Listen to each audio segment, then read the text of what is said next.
करता रहूं। सबसे बड़ी खबर भी आपको बता दें, डीएसी से कई रक्षा प्रस्तावों को मंजूरी को लेकर ये खबर सामने आ रही है। करीब 80,000 करोड़ का प्रस्ताव पास हो चुका है और बहुत बड़ी बड़ी जंगे हैं 2026 में भी हम प्रेडिक्ट कर सकते हैं कि कोई अभी जंग। तो जंग अभी ट्रिगर ही नहीं हुई, आपका अच्छा। तो आइडिया ही नहीं। और सो इसलिए इस किस्म की इश्यूज हैं आगे गोइंग फॉरवर्ड, जो कि not all of them are in our hand, so we have to be very alert. ये सारा टाइम इंडिया हमें धमकियां देता रहता है, ठीक है जी, सारा टाइम इंडिया हमें धमकियां देता रहता है। जो मोदी गवर्नमेंट है वो बहुत प्रोएक्टिव ऐसे बयान देती रहती है, जिससे बार बार लगता है कि वो फिर किसी मिस एडवेंचर के लिए तैयार होंगे। तो लोग ये भी जानना चाहते हैं कि क्या खुदा ना खास्ता फिर किसी और जंग का खतरा मौजूद है। पाकिस्तान इंडिया रिलेशंस इससे ज़्यादा ख़राब कभी भी नहीं थे जितने अब है।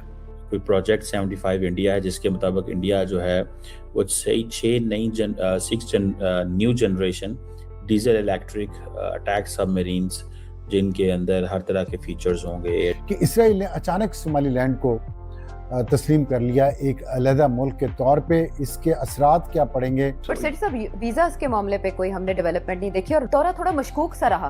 कहा गया कि वे खास रेडियस से बाहर ही नहीं आए।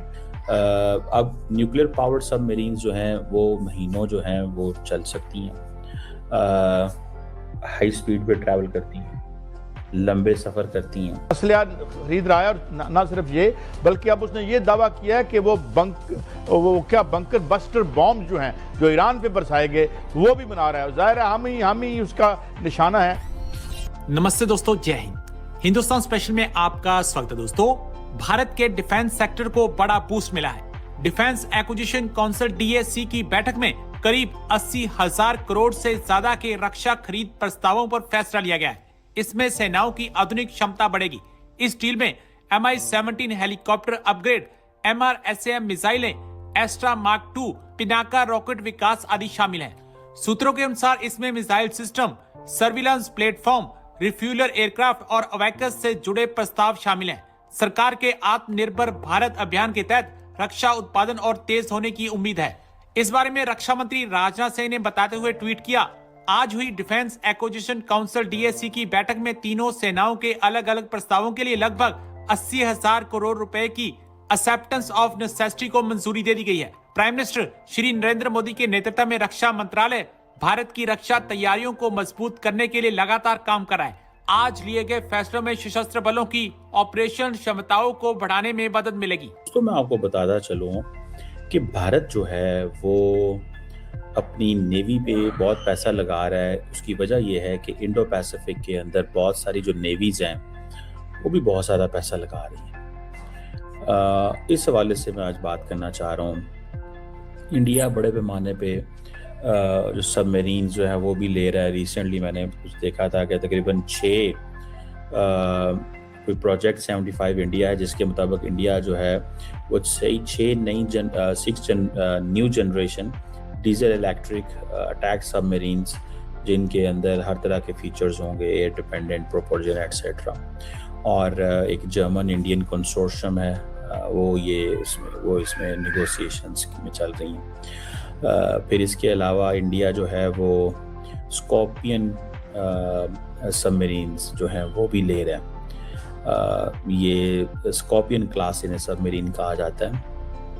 वो जो एक प्रोजेक्ट 75 के अलावा ये 3 हैं, ये भी अंडर डिस्कशन है। न्यूक्लियर पावर्ड सबमरीन्स जो हैं दे आर देयर। इंडिया जो है वो 2 न्यूक्लियर पावर्ड अटैक सबमरीन जो है वो डोमेस्टिकली एक लॉन्ग टर्म इनका प्रोग्राम है। इंडिया का डोमेस्टिकली मसला ये रहता है कि ये इतनी जल्दी चीज़ें नहीं कर पाते। लेकिन जो चीज़ मैं आपको बताना चाहता हूँ आज, दैट इज़ वेयर के इंडो पैसिफिक के अंदर, इन दी इंडो पैसिफिक, जहाँ पे इस वक्त बड़ी गेम हो रही है लॉन्ग टर्म। अगर आप देखें इसको तो वो अगर आप देखें तो आपको पता चलेगा कि Indians are preparing a lot. ये तो खैर मैंने गवादर की पिक्चर लगाई है, हमारे पाकिस्तान गवादर की। लेकिन अगर मैं बताऊं कि जो इंडो पैसिफिक रीजन है वो एक नया थिएटर है जहाँ पे नेवल एम्बिशंस बढ़ रहे हैं। अब जो बैलेंस ऑफ पावर है that is shifting beneath the waves, ये भी एक टर्म है। So balance of power is going on beneath the wave. जो एक चीज़ इमर्ज कर रही है वो एक मिलिट्री एक स्ट्रक्चरल ट्रांसफॉर्मेशन आ रही है, डिटरेंस में, इंडस्ट्रियल कैपेसिटी में, अलायंस क्रेडिबिलिटी में। साउथ कोरिया जो है वो न्यूक्लियर पावर सबमरीन ले रहा है, जो यूएस जो है वो उन्होंने दी है 2025 के लेट उन्होंने अप्रूवल की है। और ऑस्ट्रेलिया जो है उसने ऑलरेडी एज एन ऑकस जो पार्टनरशिप है यूएस और यूके की, और जापान के अंदर भी डिबेट बहुत तेज़ी से बढ़ रही है। इंडिया ऑलरेडी इसके ऊपर काम कर रहा है। ये सारे मुल्क जितने भी हैं ये they are all dependent on America for their advance conventional submarines, because वो एक स्ट्रेटिजिकली सफिशेंट ये रखना चाहते हैं। अब न्यूक्लियर पावर्ड सबमरीन्स जो हैं वो महीनों जो हैं वो चल सकती हैं, हाई स्पीड पे ट्रैवल करती हैं, लंबे सफ़र करती हैं, परसिस्टेंस रहती है। ख़ास तौर पे साउथ चाइना सी और जो ताइवान की स्ट्रेट है, जहाँ पे आपको वो जिसे कहते हैं ना शैडो एडवर्सरी वेसल्स मिलते हैं, मींस के एडवर्सरी की वेसल्स हैं लेकिन शैडोइंग हैं, मतलब आपको पता नहीं चल रहा होता कहाँ पे हैं। सी लेन्स यहाँ पे उनकी डिस्ट्रप्शन का फ्यूचर में ख़तरा है। याद रखिएगा this sea lane communication protection is not just कि ये नॉन स्टेट एक्टर्स का मसला नहीं है, फ्यूचर में ये स्टेट्स भी इसको देख रही होंगे। और आपको पता है for your economic dependence uninterrupted maritime trade चाहिए। हमारी जो पाकिस्तान की नेवी है वो इंटरनेशनल वाटर्स के अंदर और पाकिस्तान के उसके अंदर it has the absolute capability that India can not stop any supply chain towards Pakistan.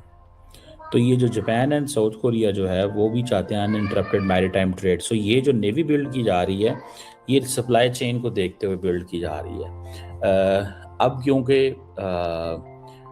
इतना ममालिक जो हैं वो डेली बेस के ऊपर डिपेंडेंट है, they are dependent on trade के ऊपर डेली बेसिस के ऊपर। ये नहीं हो सकता कि वो पहले डेली बेसिस वाला चक्कर कोई नहीं होता था, अब वो डेली बेसिस वाला चक्कर है, ठीक है। तो इंडिया जो है वो भी इस चीज़ में आया हुआ है कि हमें अपनी नेवी जो है उसको अच्छे से चलाना है। तो ये इंडियंस भी बाय कर रहे हैं।